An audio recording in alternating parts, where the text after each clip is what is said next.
नमस्कार साथियों, जैसा कि आप सभी लोगों को पता है कि पहले चरण का जो मतदान है वो संपन्न हो चुका है। वहीं पर अखिलेश यादव जी द्वितीय चरण में जो मतदान होना है उसके लेकर लगातार चुनावी प्रचार कर रहे हैं, लगातार जनसंपर्क कर रहे हैं, लोगों के बीच में भी जा रहे हैं और जो भी इंडिया गठबंधन के प्रत्याशी उनके लिए वोट की भी अपील कर रहे हैं सपा मुखिया अखिलेश यादव जी। तो आज हम अपनी इस वीडियो में जो मतदान हुआ है उस मतदान के हिसाब से जो सर्वे आया है उस सर्वे को लेकर आज हम अपनी इस वीडियो में आपको बताएंगे कि किन किन सीटों पर इंडिया गठबंधन जीत रहा है और उसके साथ ही साथ कौन सी ऐसी सीटें हैं जहां से समाजवादी पार्टी और जो इंडिया गठबंधन है बहुत ही कड़ी टक्कर दे रहा है भारतीय जनता पार्टी के प्रत्याशियों को। तो लगातार अखिलेश यादव जी द्वितीय चरण के चुनाव प्रचार में जुटे हुए हैं, जहाँ पर मेरठ की जो लोकसभा सीट है वहाँ से अखिलेश यादव जी ने आज चुनावी जनसभाओं को भी संबोधित किया। तो सर्वे देखने से पहले आप सभी लोग हमारे इस चैनल को सब्सक्राइब कर लें। तो एक एक करके बात करते हैं। सबसे पहले हम बात करेंगे नगीना की लोकसभा सीट की।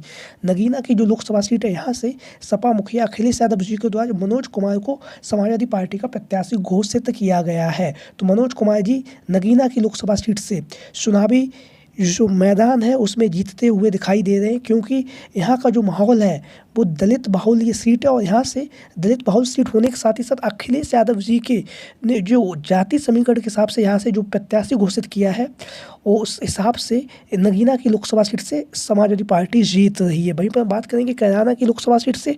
कैराना की लोकसभा सीट से इस बार इकरा हसन जी जो समाजवादी पार्टी की महिला प्रत्याशी हैं वो दमदार तरीके से उन्होंने चुनाव प्रचार किया। चुनाव प्रचार करने के साथ ही साथ वो जो कैराना की लोकसभा सीट है यहाँ से रिकॉर्ड मतों से इकरा हसन चुनावी मैदान में जीत हासिल कर रही हैं। वहीं पर हम बात करेंगे रामपुर की लोकसभा सीट को लेकर। रामपुर की लोकसभा सीट जो आजम खान साहब का दबदबा रहा है, आजम खान साहब का यहाँ घर भी है और घर होने के साथ ही साथ यहाँ से अखिलेश यादव जी ने इस बार मौलाना मुहिबुल्लाह नदवी जो दिल्ली के इमाम हैं उन्हें लोकसभा का प्रत्याशी घोषित किया है। और ये जो सीट है यहाँ से पिछले चुनाव में 2019 के चुनाव में आजम खान साहब यहाँ से जीत कर संसद में पहुंचे। तो ये जो रामपुर की लोकसभा सीट है यहाँ से मौलाना मुहिबुल्लाह नदवी साहब रिकॉर्ड मतों से इस बार भी विजय प्राप्त करने जा रहे हैं। वहीं पर बात करेंगे जो मुरादाबाद की लोकसभा सीट है। मुरादाबाद की लोकसभा सीट 2019 के लोकसभा चुनाव में भी यहाँ से समाजवादी पार्टी के जो प्रत्याशी थे FT हसन जी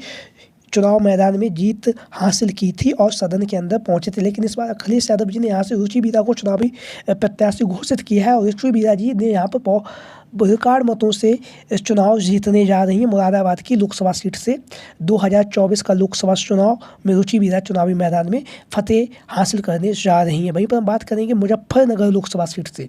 मुजफ्फरनगर की जो लोकसभा सीट है यहाँ से समाजवादी पार्टी के मुखिया अखिलेश यादव जी ने हरेंद्र मलिक को चुनावी मैदान में उतारा और हरेंद्र मलिक जी के द्वारा बहुत ही दमदार तरीके से उन्होंने चुनाव प्रचार किया। और किसान बहुल ये जो सीट है यहाँ पर जिस तरह से जो किसानों की समस्याएं हैं उस समस्याओं को लेकर किसानों ने वोट किया। वोट करने के साथ ही साथ ये जो मुजफ्फरनगर की लोकसभा सीट है यहाँ से हरेंद्र मलिक जी चुनाव जीत रहे हैं। वहीं पर हम बात करेंगे सहारनपुर की लोकसभा सीट से। सहारनपुर की लोकसभा सीट से जहाँ से इंडिया गठबंधन के प्रत्याशी इमरान मसूद साहब समाजवादी और जो कांग्रेस पार्टी उसके संयुक्त प्रत्याशी हैं और ये जो सहारनपुर की लोकसभा सीट है यहाँ से ये चुनावी मैदान में विजय हासिल कर रहे हैं। जिस तरह से अभी जो जानकारी सामने आ रही है उस जानकारी के हिसाब से ये वो लोकसभा सीटें हैं जहाँ से लगातार समाजवादी पार्टी को जीतती रही है और इस बार भी सपा जीतने जा रही है। वहीं पर बात करेंगे दो लोकसभा सीटें ऐसी हैं जहाँ पर इस बार समाजवादी पार्टी भारतीय जनता पार्टी के बीच में कड़ी टक्कर देखने के लिए मिलेगी। तो एक तो है बिजनौर की लोकसभा सीट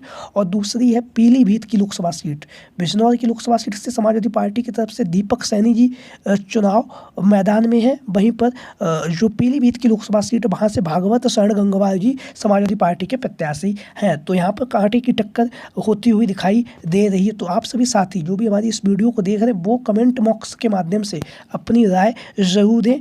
मुरादाबाद, नगीना, मुजफ्फरनगर, कैराना, सहारनपुर ये इन सीटों पर कौन प्रत्याशी जीत रहा है और उसके साथ ही साथ जो बिजनौर की लोकसभा सीट बची और पीलीभीत की लोकसभा सीट जो बची है इन सीटों पर कैसा माहौल है, किसके जीतने के चांस ज़्यादा बन रहे हैं। तो सभी साथी कमेंट बॉक्स के माध्यम से अपनी राय ज़रूर दें और जो भी साथी हमारे इस चैनल पर आज पहली बार आए हैं वो चैनल को सब्सक्राइब करें, वीडियो को लाइक करें। वीडियो को अंत तक देखने के लिए आप सभी का बहुत बहुत धन्यवाद एवं आभार। आपको इसी तरह से हमारे इस चैनल के माध्यम से जो सर्वे की जो वीडियो है वो आप लोगों को देखने के लिए मिलती रहेंगी। जय हिंद, जय भारत।